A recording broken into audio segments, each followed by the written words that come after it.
Olá, eu sou Geomartes Larraz, professor e coordenador dos cursos de Gestão e Negócios da Faculdade Novo Milênio.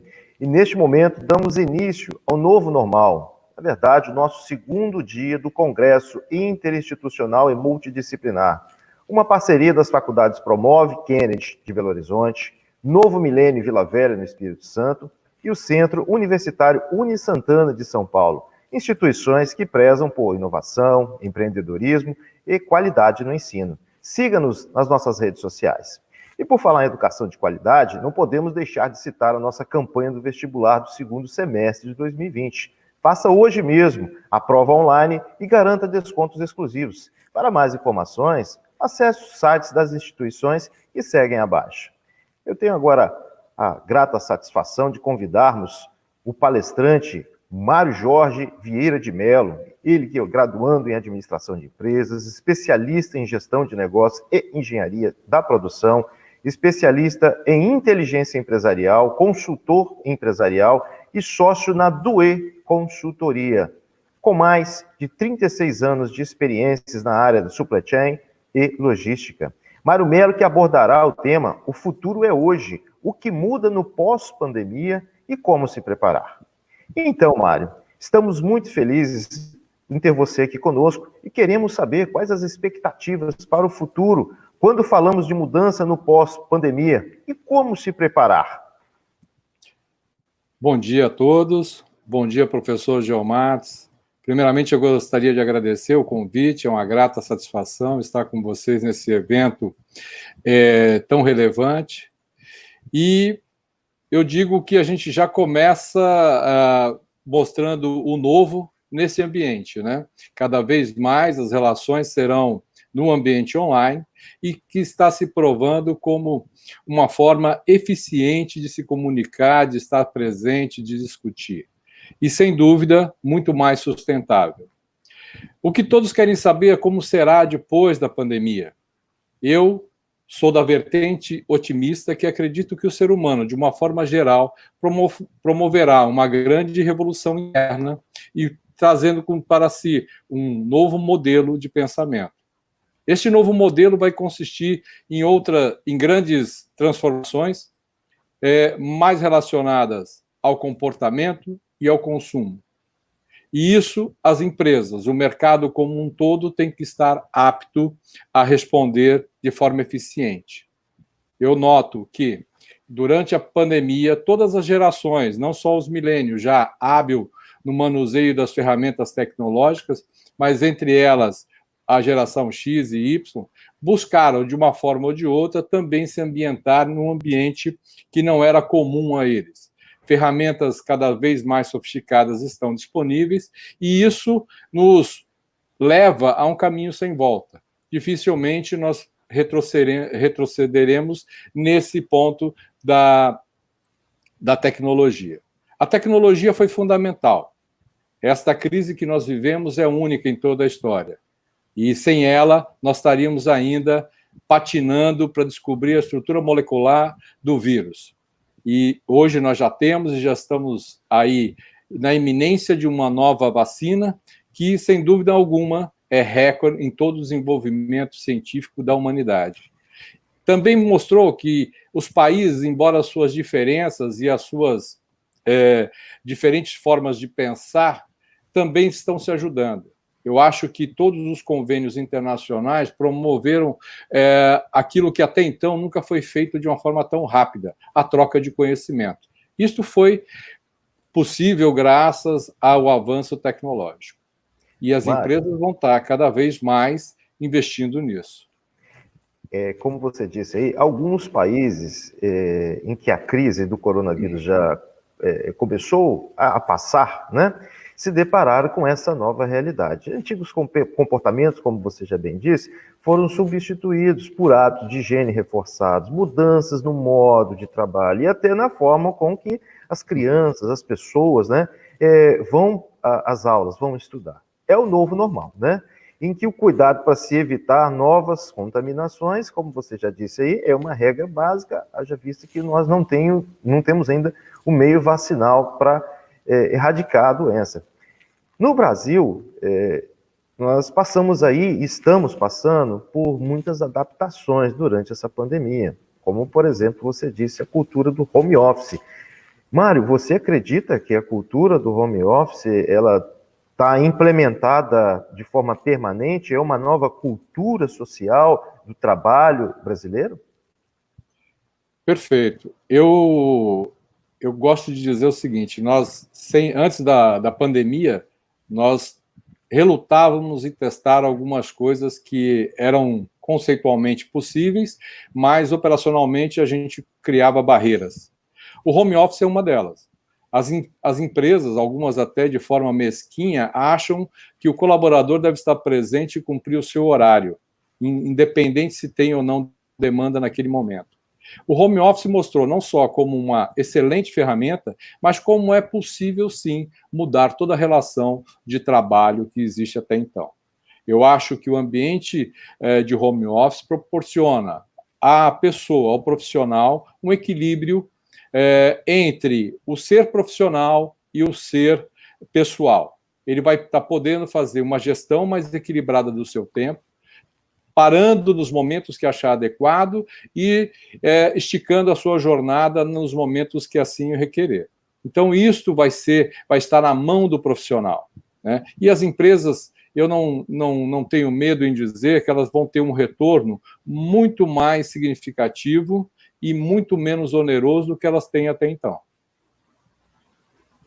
Mário, a gente observa, eu estava olhando umas pesquisas semana passada, especificamente no fim de semana, um estudo apontado pelas tendências de marketing e de tecnologia para 2020 tem mostrado aí que o trabalho remoto, né, esse trabalho home office, ele tem uma tendência já cristalina de crescer, né, que haja um crescimento de até 30% depois da pandemia. E mesmo quem não possa trabalhar em casa, certamente que o sistema dos escritórios nas empresas sofrerão certamente adaptações, né, que devem ocorrer isso em razão da distância segura para os trabalhadores. Na sua visão, além dessa tendência home office, na sua visão, quais os impactos que podem ocorrer aí? A gente estava conversando antes um pouco aí de nós entrarmos online aí para todo o Brasil, e desde já nós agradecemos aí a participação de você que está em casa, você que está talvez no trabalho, que está nos assistindo aqui. Sejam muito bem-vindos à nossa live, ao nosso congresso. A gente visa, né, Mário, debater aqui, a cientificidade, mas também uma consciência humanizada, uma consciência ecológica, uma consciência de trabalho, enfim. Você apontaria algumas outras vertentes, Mário, para esse pós-pandemia? Eu aposto muito que não seja somente o home office, mas outras alternativas de você estar fora do ambiente empresarial, mas presente. E com isso a gente pode falar, como exemplo, os coworks. Os coworks que já vem, é uma tendência mundial, e no Brasil, pelo menos nos grandes centros, já responde por uma boa parte dos trabalhos de freelance e até home office. Eu acho que vai ser potencializado daqui para frente. Outros negócios que já existem de uma forma não tão estruturada vão estar estruturados ou se estruturando para oferecer esse serviço também. Exemplo, cafeterias, restaurantes vão estar. Ou seja, o que nós vamos priorizar é o menor tempo possível de deslocamento. Se na minha casa eu não tenho um ambiente que proporcione um trabalho por questões de N, né, de espaço, de número de pessoas, de filhos pequenos e tal, que não me transfira a tranquilidade que eu preciso no momento que eu estiver trabalhando, eu posso simplesmente ir até a cafeteria do meu bairro, ou ir até um restaurante, ou até mesmo um cowork aí, se houver essa disponibilidade. Então, novos negócios, novas maneiras de se fazer presente nas organizações vão estar acontecendo aí a todo momento. Mas sempre privilegiando a mobilidade urbana.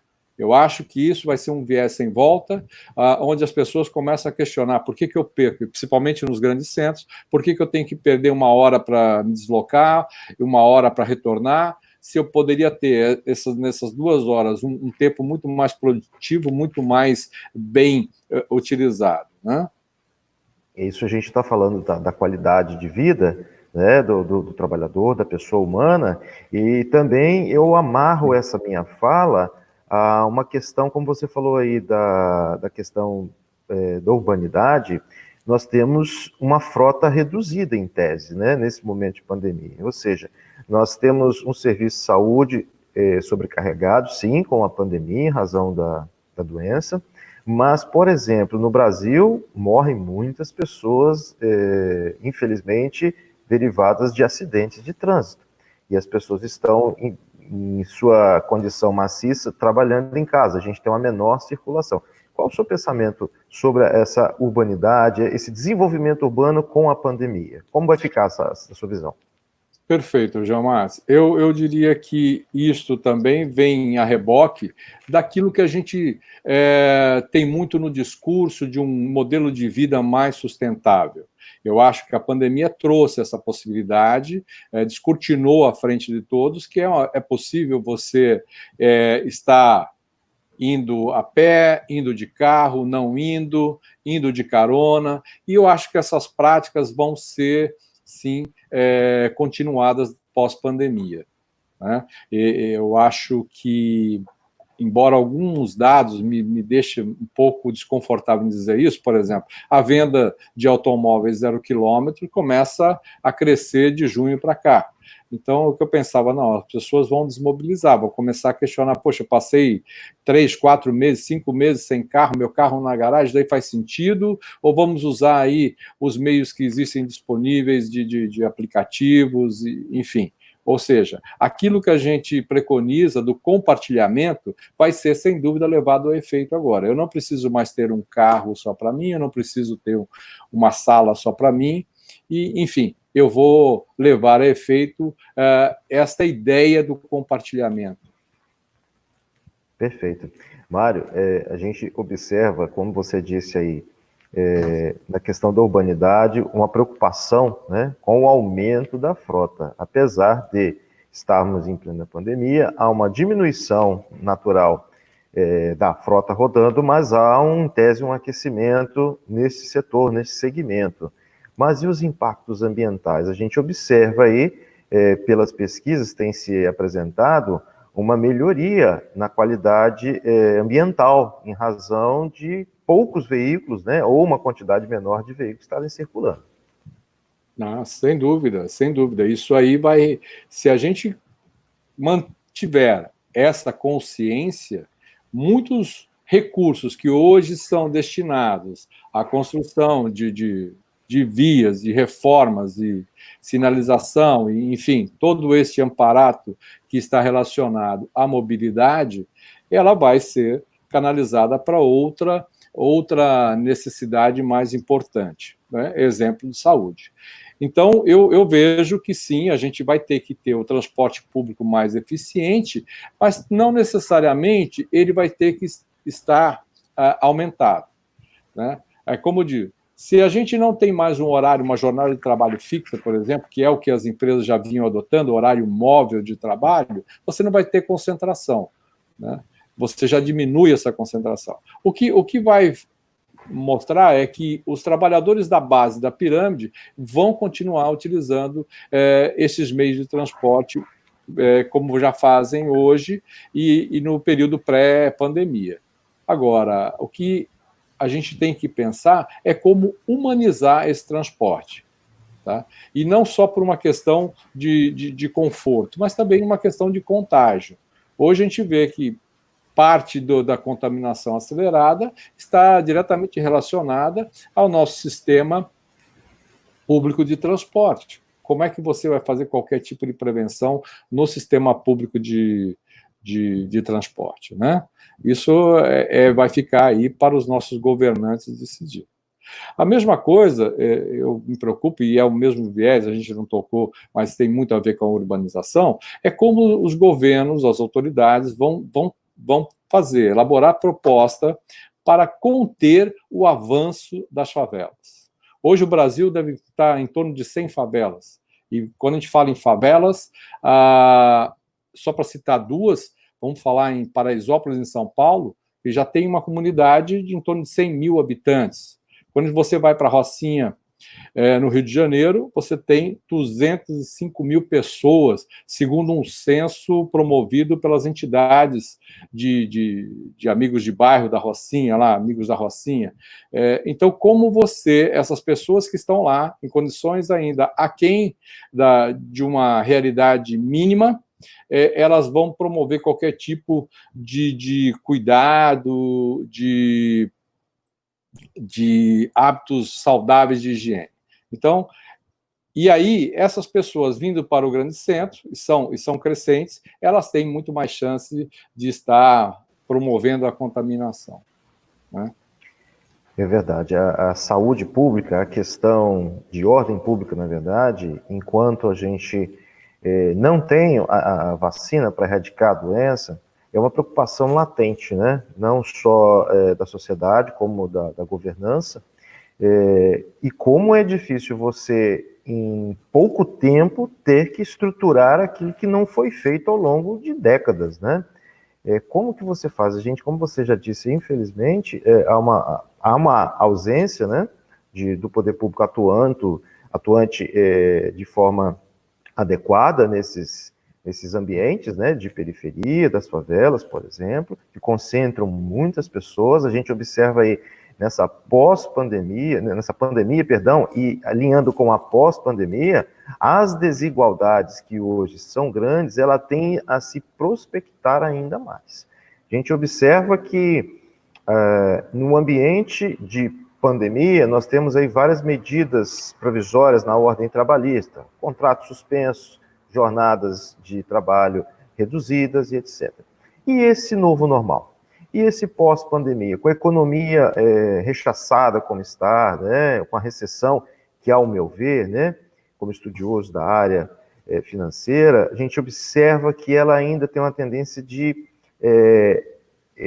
piorar, infelizmente, né, piorar ainda mais esse cenário. Então, como atuar frente a essas desigualdades sociais que sobressaltam ainda mais neste momento e que tem tendências, lamentavelmente, de piorar. Isso fica ainda mais latente no pós-pandemia. Se as empresas estão passando por momentos de dificuldade, elas certamente terão muita dificuldade de se reerguer, de se rever, né, de se reinventar o negócio. E as pessoas que dependem disso, né, que normalmente faltam qualificação. Ontem eu estava olhando a matéria, falando que esse pós-pandemia, quem sofrerá ainda mais as consequências é a camada da faixa salarial de 1 a 2 salários. Elas ainda terão mais dificuldades. Será que a gente pode comentar alguma coisa nesse sentido, Mário? Não, é notório, Geomates, que essa desigualdade ela vai ser cada vez mais latente, né? Porque a transformação das posições de trabalho, do trabalho formal, sofrerá uma transformação, fortemente motivado pela tecnologia, onde os trabalhos que sejam rotineiros e que tenham uma menor exigência intelectual, eles vão deixar de existir. Uhum. Perfeito. Isso aí é notório e não tem para onde fugir. Agora, eu não acredito que apenas o viés tecnológico somente vai suprimir empregos. Eu acho que a outra vertente que vai contrapor a tudo isso é um viés mais humanista, né? Onde as relações das empresas com o consumidor, elas terão que ser muito mais adensadas. De que forma? Hoje você, por exemplo, recebe lá uma pesquisa ou uma abordagem para a venda de seguro e você vê que a coisa é muito fria, né? É muito fria. Por quê? Nós vamos propor, por que você não quer? Porque eu não quero. E a conversa acaba mais ou menos assim. O que eu acho que vai ter um elemento muito mais negociador que, ao invés, isso eu estou supondo, ao invés de fazer uma abordagem clássica de uma venda de seguro, por exemplo, ele vai estar trazendo um lado lúdico, por exemplo.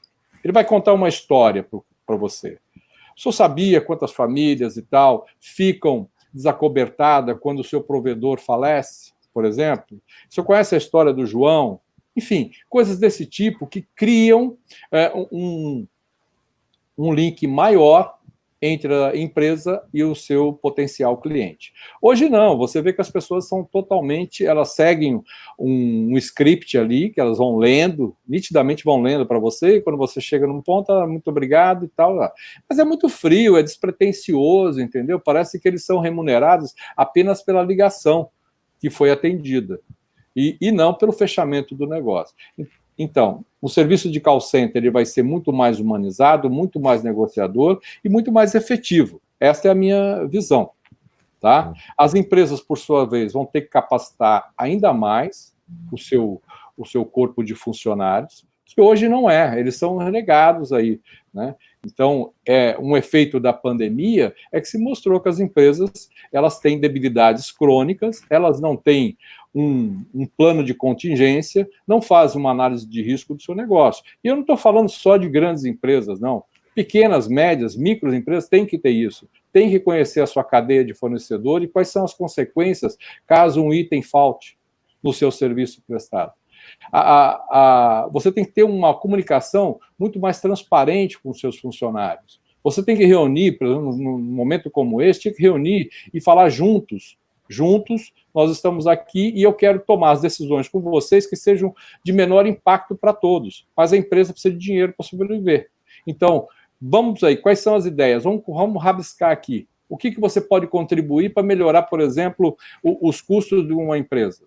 E nós estamos falando vamos falar do restaurante, de um salão de beleza, de um lava rápido, tudo é possível, entendeu? E enaltecer também a importância da relação com o consumidor. Se eu tivesse um negócio hoje, eu estaria, sei lá, todo mês, toda semana, fazendo com que meus funcionários tivessem uma camiseta com uma mensagem, por exemplo, sabe? Para instigar não só o consumidor, mas a própria equipe. Você vê hoje que tem atendimentos que são muito mal feitos, com muita antipatia. Isso é ruim. E o novo consumidor, o consumidor pós-pandemia, certo? Ele vai vir com uma carência que até então nós não conhecíamos. Ele vai valorizar um sorriso, um bom atendimento, um aperto de mão, uma cortesia. Uma cortesia que não quer dizer um bem, não, pode ser um bilhetinho. Você é muito importante para nós, obrigado por retornar. Certo? O consumidor também vai estar ávido por novas experimentações. Ele não vai ser mais fiel do que ele era, mas ele vai fazer escolhas mais assertivas. Por exemplo, aquele comerciante que, no momento de pandemia, explorou este momento de forma puramente capitalista, ele vai ser renegado. Sem Isso dúvida. Nós vimos, né? Nós vimos na questão de luva, de máscara, de álcool gel, as pessoas superfaturando em cima disso aí, que na verdade é uma calamidade. E quando você vê, você tem exemplos pelo mundo que são comportamentos totalmente antagônicos a esse. Né? Quando nós tivemos o atentado em Paris, você vê, motoristas de aplicativo faziam corridas de graça para a população, né? Havia distribuição de água mineral. Aqui você tem uma calamidade, a água mineral vira preço de bebida importada. Então, eu acho que o consumidor volta, pós-pandemia, muito mais crítico em relação a isso. E ele vai valorizar aquele que o atendeu bem, aquele que não majorou preço, aquele que se preocupou com ele, aquele que mostrou uma certa empatia. Esse é o negócio de sucesso. É o que você disse aí, de fato, eu comungo da sua ideia, essa humanização de atendimento traz, consequentemente, uma maior fidelização ainda dos negócios. Não pelo negócio em si, pelo capitalismo em si, mas você cria laços, né? Você cria um momento de fala, você não compra um negócio e não presta apenas um serviço. Há uma empatia, né? A palavra do momento, né? Essa, né? Há uma empatia entre as pessoas em discutir alguns pontos, usar a fala, como você disse aí, olha, eu tenho esse produto aqui, é feito de forma artesanal, é feito dentro de um seio de família, minha família são com tantas pessoas. Então, o que isso não ocorria no meio corporativo até então, era muito seco, e é muito capitalista, como você disse, as tendências. O delivery hoje está sendo uma situação bem pontuada nesse sentido, né? E a gente observa, você pede alguma coisa, os aplicativos estão ali, é uma tendência, né? Porque ele traz uma comodidade. Então, nesse momento as pessoas estão evitando a sair de casa, e realmente devem evitar ao máximo, né? E pedem alimentos, objetos, encomendas, tudo por aplicativos, pela internet, né? Acho que deve ter ocorrido, Mário, você que é da área de consultoria empresarial, a gente imagina aí que deve ter ocorrido um boom na internet em relação a negócios, né? Eu gostaria que você falasse um pouco sobre isso também. Sem dúvida, o delivery nunca teve uma experimentação tão latente como o momento que nós vivemos, né? Aqueles que eram reticentes em comprar alguma coisa, então falando do delivery próximo, né? O delivery como um todo, né? As compras online dispararam. E essa experiência, eu acredito que ela vai servir para novas aquisições futuras. Mas, respondendo um pouco à pergunta anterior e linkando a esta, quando você fala como será a nova relação de trabalho, sem dúvida nós temos que buscar um caminho de flexibilizar, né? Nós não podemos onerar as empresas com contratos trabalhistas draconianos, onde o funcionário tem tudo e o empregador muito pouco, em troca de uma pseudo-segurança, que na verdade não existe. Quando a gente vê uma pandemia como esta, você vê que é insuportável você manter um quadro de funcionários intacto com as regras trabalhistas que nós vivemos do século passado, né? Diga-se de passagem. Então tem que haver uma modernização sobre isso aí, sobre esse aspecto, para desonerar o empreendedor. E assim nós criarmos novos postos de trabalho, um trabalho mais eficiente com um contingente maior. Porque hoje o que acontece? Hoje você tem uma prestação inadequada de serviço, muitas vezes relacionadas ao contingente que você não quer ampliar. Você não quer ampliar, por quê? Porque as cargas trabalhistas são sobre-humanas, né? Então, isso nós temos que repensar rapidamente e seguir. E eu digo assim, a gente não precisa de todo esses comitês que existem para estudar coisas que já estão aí no mundo, né? Funcionam para todo. O novo e o velho mundo já tem regras muito mais flexíveis. Para que a gente simplesmente não adota? Quando você fala no delivery, você vê, é um negócio que expandiu rapidamente. Você vê motoristas de aplicativos aí que até então não tinham uma colocação formal, conseguiram, de uma forma ou de outra, levar o sustento para a sua família e querem regular essa atividade.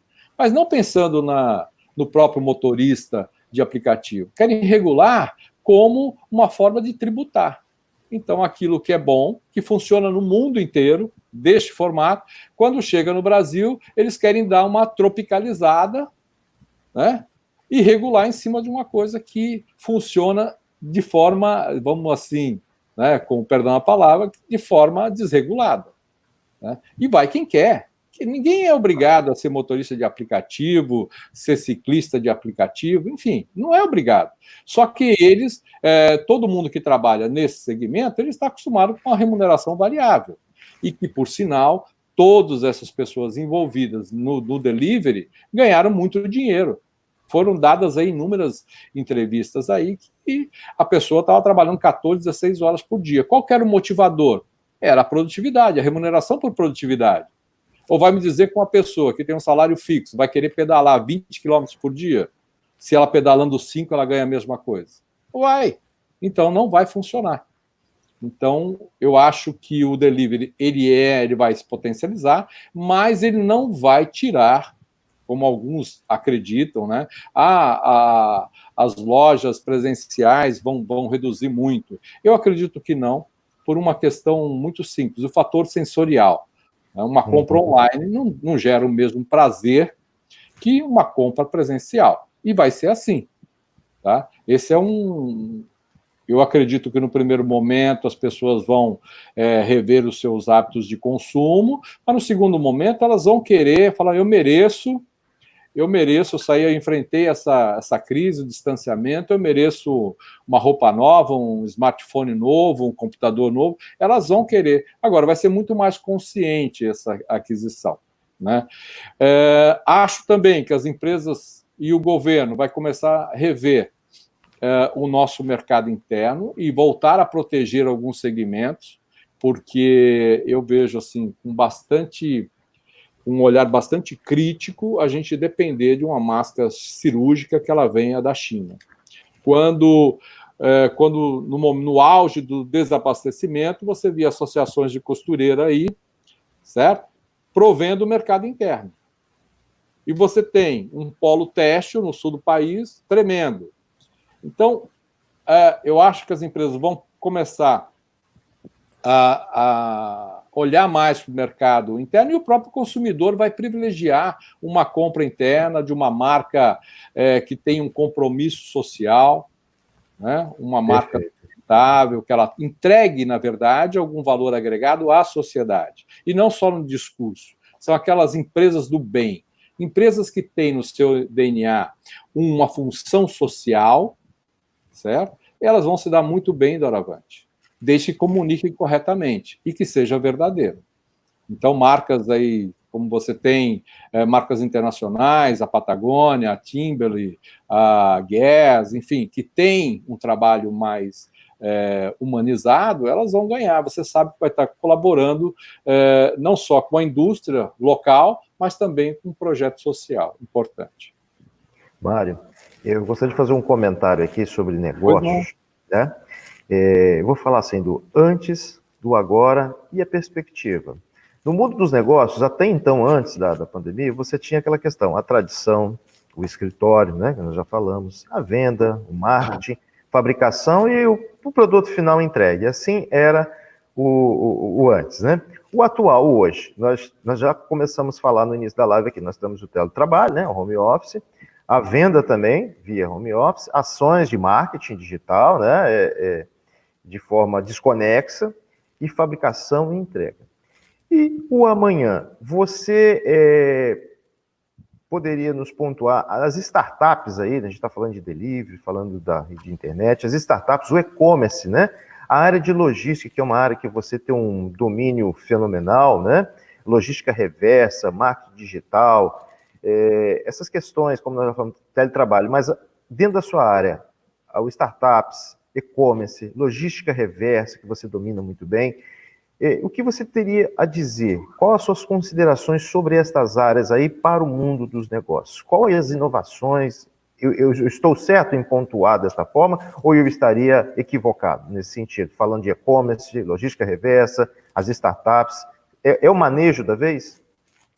Não, perfeito. Eu acho, como eu disse um pouco lá atrás, eu acho que é o momento da empresa, as organizações, de forma geral, empresas pequenas, médias, fazerem, de fato, uma imersão para as suas debilidades, o que deu certo durante a pandemia, o que deu errado, o que nós vamos focar aqui para frente.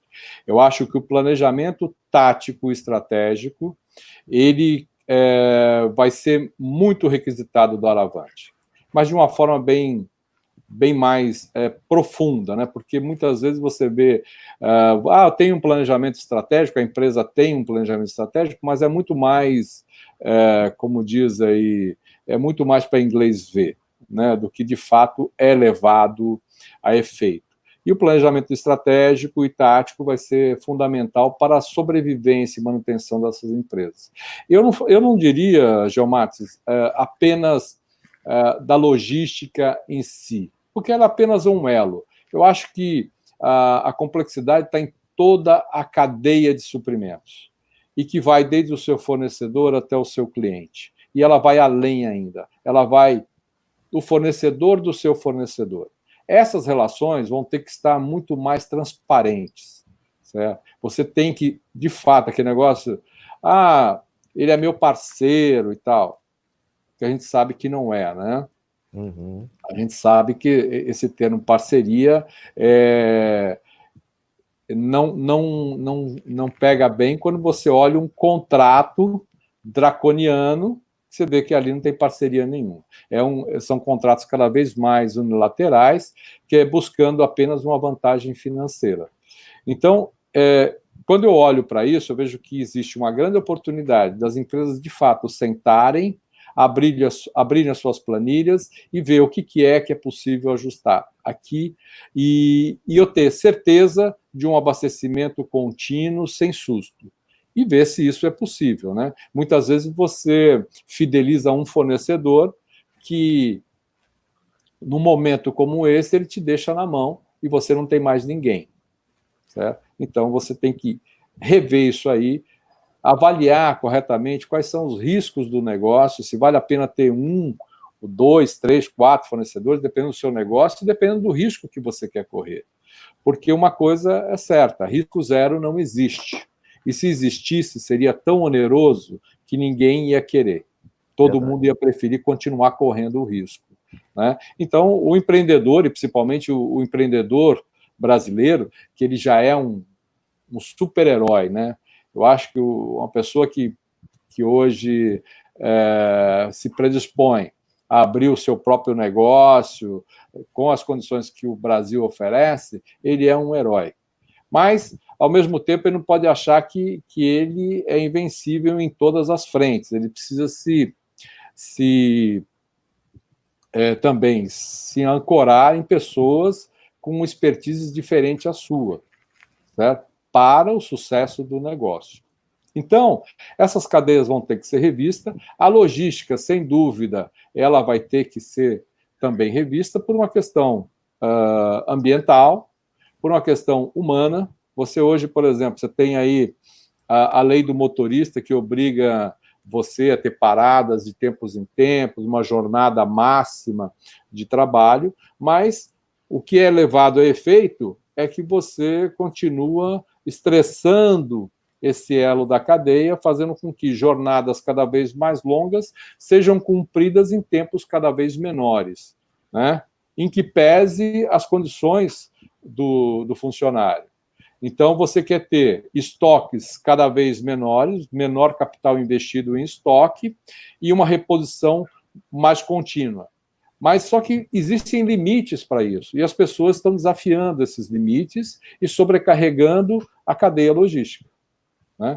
Por sua vez, as empresas também que recebem os seus materiais aí, elas vão ter que ter um recebimento muito mais racional, eficiente. Não pode deixar, por exemplo, o que se verifica aí, e os colegas transportadores, amigos aí que têm empresas de transporte, a taxa de ineficiência dos seus equipamentos é muito elevada, porque fica 4, 5 dias esperando para entregar, porque a pessoa comprou, mas não calculou bem, ele quer ter o material à disposição, mas não quer ter o compromisso de receber num tempo razoável, né? E também não quer pagar por isso.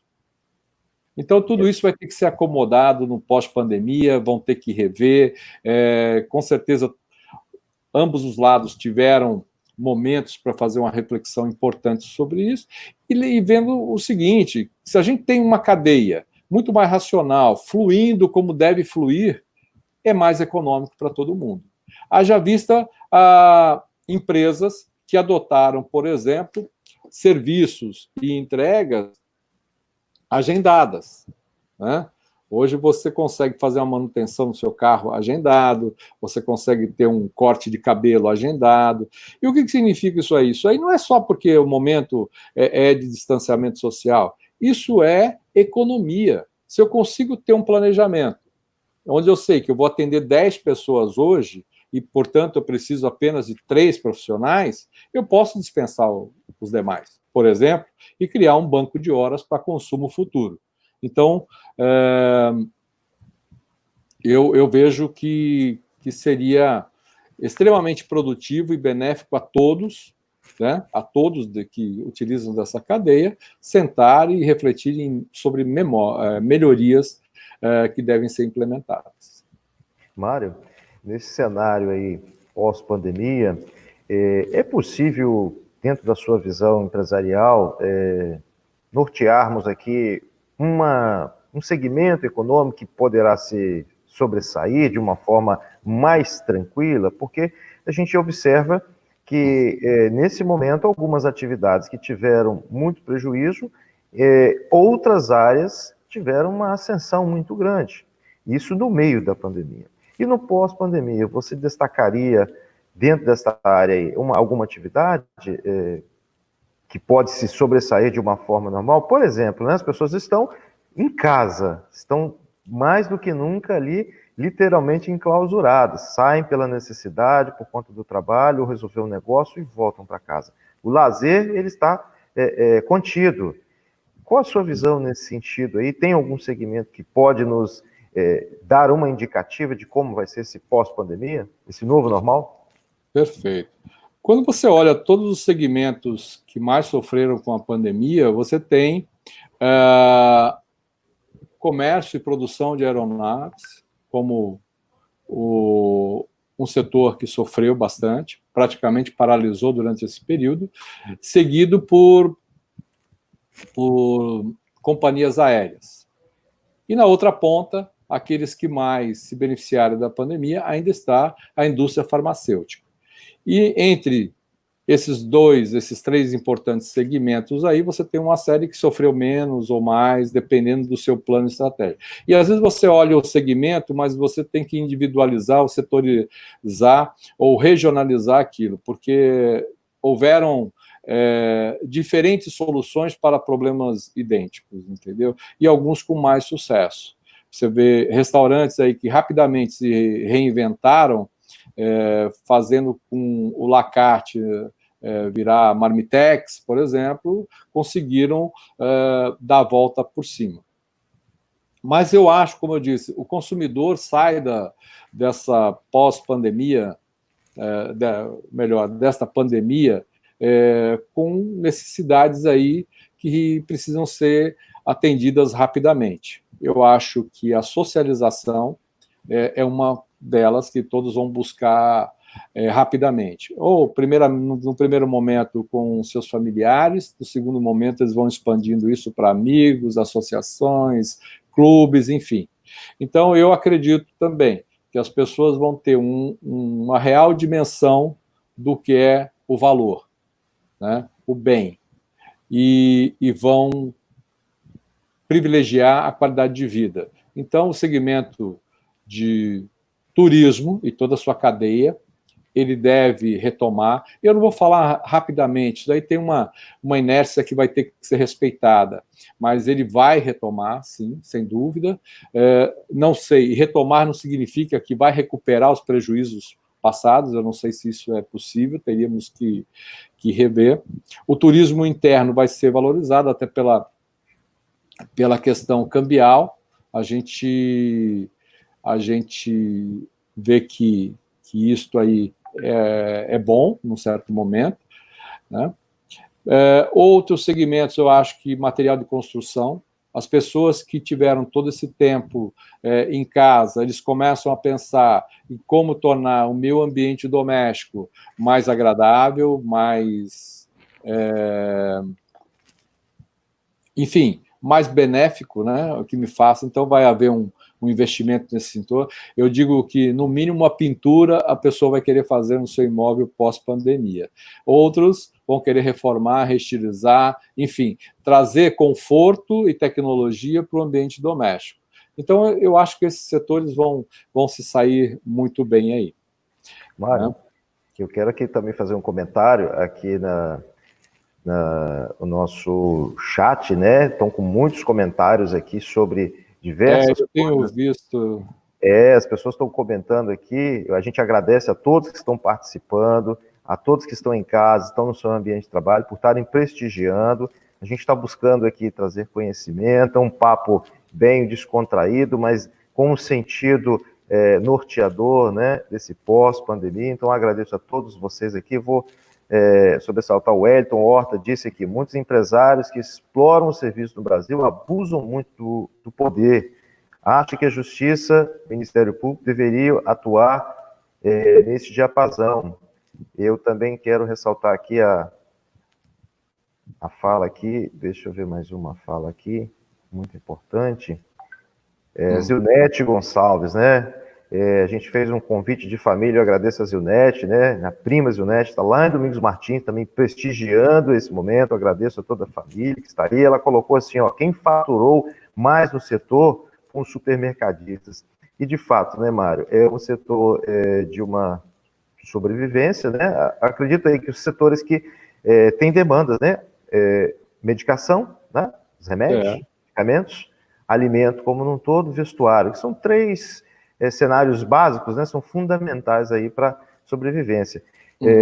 Então, como você disse, essa questão do turismo, isso a gente poderia fazer uma associação pela necessidade. Ó, ficamos 4 meses, 5 meses em casa, e isso a gente está nesse cenário, nesse momento, 4 indo para o 5º mês, né? Isso pode estimular essa economia, né? As pessoas partirem para buscar momento de lazer, esse turismo, como você falou, né? Eu concordo, sim, ele não vai ter uma retomada, não uma recuperação imediata, mas pela necessidade das pessoas de saírem de casa, mas com viés financeiro, revendo o seu planejamento estratégico, a sua questão orçamentária, porque a gente quer sair de casa, a gente quer viajar, a gente quer fazer um monte de coisa, mas será que é possível? Então a gente tem que tomar um cuidado, né, Mário, com essa demanda, porque aquela questão, estava em casa e agora veio a vacina, agora estamos livres, né? E a gente não pode também, um cuidado muito importante, isso é sociológico, né, comportamental, como nós vemos falando desde o início da nossa live, para a gente ter um autocontrole, o comportamento humano, comportamento negocial, ele precisa ser ali bem delimitado. Você concorda? Não, totalmente. Eu acho que foi bem colocado. Eu acho que, embora você tenha desejos que vão ter que ser satisfeitos em algum momento, não quer dizer que você não vai olhar para as suas finanças, né? Muito pelo contrário, eu acho que o consumidor ele volta muito mais reticente e cuidadoso. Ele vai valorizar cada tostão que gasta e vai fazer aquilo valer a pena, de fato. E o impulso, eu acho que perde muito nos primeiros momentos pós-pandemia. É lógico que depois você vai, a partir do momento que o risco vai se distanciando, que o desemprego vai diminuindo, que as empresas começam a pulsar mais rapidamente, você vai se distanciando do risco e vai voltando a uma rotina. Isso é comum, né? Todos os países vão passar pela mesma coisa, alguns já estão nessa fase aí. Mas, concordo com você, você vai priorizar e vai categorizar aquilo que é mais importante consumir no pós-pandemia. E aí eu insisto, eu acho que você vai privilegiar aquilo que faz bem à sua saúde mental. Então, não quer dizer que você precisa sair fazer uma viagem, cara, ou não. Você vai querer fazer aquilo que foi proibido fazer. Por exemplo, ter acesso à praia. Né? Você vai querer voltar aos parques, você vai querer fazer uma viagem de 100 quilômetros, você vai querer visitar um parente, né? Então, isso tudo vai ganhando ritmo a partir do momento que a gente vai acreditando e as soluções para o vírus vão se apresentando, né? Então, já se fala em 12 meses, vão ter uma vacina, já se fala em 8 meses, mas eu acredito que, seja em que tempo for, nunca se teve um tratamento tão rápido para um problema sistêmico como este, né? Então, Mário, eu tenho aqui um comentário também. A gente já está encaminhando aqui para os encerramentos, está acabando o nosso tempo, Mário. O debate é muito amplo, é muito gostoso a gente falar dessas questões, a interação maravilhosa aí dos participantes. Nós reiteramos o agradecimento. A Ana Maria Ribeiro fez o seguinte comentário: como será o futuro daqueles que sobrevivem dos grandes e pequenos eventos, como casamentos, aniversários, ou seja, os eventos em si? Como foi difícil, está sendo difícil para esse segmento, né, para essa atividade econômica e suas dificuldades, Mário? Sem dúvida. É lógico, quanto menor os recursos que um negócio tenha, maior vai ser o sofrimento das pessoas. E, sem dúvida, sofreram muito. Mas eu olho sempre para o lado otimista. Eu vejo que todos os segmentos se reinventaram. né? Vender um voucher de aniversário para o ano que vem, por exemplo. Outro dia eu estava vendo uma reportagem aí que cantores da noite, né, que frequentavam barzinhos e tal, por exemplo, foram para as ruas, cantar nas ruas, onde havia algum comércio, e contando com a caridade do povo, né? Começa a se reinventar. Outros mudaram totalmente o segmento. Você vê que uma coisa que existia na década de 90, lá, que era aquele correio elegante, correio falado, tal, que são os carros de som, ressurgiram agora em pleno século XXI, onde a tecnologia está inserida em todos os ambientes. Então, eles voltaram. Então, essas pessoas vão ter que realmente voltar. Do ponto de vista, o que eu acredito de modelo mental, eu acho que as pessoas saem da pandemia querendo celebrar a vida, celebrar intensamente a vida. Então, aqueles que tiveram perdas ou menos perdas vão fazer uma reflexão sobre tudo que poderia ter sido pior, né? E esses momentos vão ser privilegiados. As pessoas vão querer estar junto com seus familiares, com seus amigos, celebrando a vida. Então, casamento, aniversário, tudo isso vai estar acontecendo, né? Simultaneamente aí. E a retomada, eu acho que vai ser, talvez não na magnitude. Quem vai fazer uma festa, quem vai fazer um aniversário, um casamento, talvez não tenha aquele requinte que teria normalmente, mas vai fazer alguma coisa mais condensada, mais relacionada aos seus recursos, né, do momento, né? Perfeito, perfeitamente. Você viu aí, a Gracinha Almeida fez esse comentário agora, né? Teve casamento pela internet na família dela. Olha que coisa interessante, pessoal. Tá vendo? Então, é o novo normal, né, gente? Então, assim, não o novo normal que isso se tornar normal, mas a possibilidade, as pessoas não deixaram de construir seus sonhos, que é muito importante. Mário, nós estamos no nosso encerramento final. Meu amigo, gostaria de te agradecer muito e pedir a você aí que nos deixasse uma mensagem final para este momento, e agradeço de igual forma a todos os idealizadores, né, Faculdade Novo Milênio, as faculdades Promove, Kennedy de BH, Centro Universitário Uni Santana, a todo o corpo docente aqui da Faculdade Novo Milênio, e a todos os professores das unidades, de qual forma no Brasil, os nossos alunos que estão aí participando, todo mundo interagindo, o nosso muito sincero obrigado a todos. Mário, uma mensagem que você possa deixar para nós aqui nesse momento, para encerrarmos. Geomates, eu gostaria de agradecer mais uma vez aos organizadores, em especial à Faculdade Novo Milênio, a você, Geomates, a professora Bianca, que gentilmente fez esse convite aí, a todos os ouvintes que tiveram a paciência e a disposição de estar aqui conosco aí, ouvindo. Eu diria aquilo que talvez para alguns pareça piegas, mas é aquilo que me move, é aquilo que conduz o meu dia a dia. Não deixe de acreditar, não deixe de sonhar, certo? Isto que passou, sem dúvida, é um momento muito delicado para o mundo, né?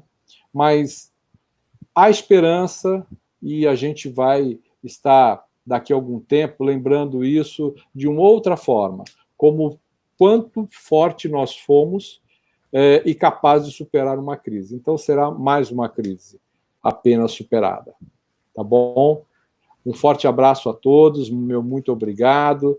Me perdoe se eu não respondi a todas as perguntas, porque o ambiente online vai entrando muitas questões, você está desenvolvendo uma ideia e daí entra.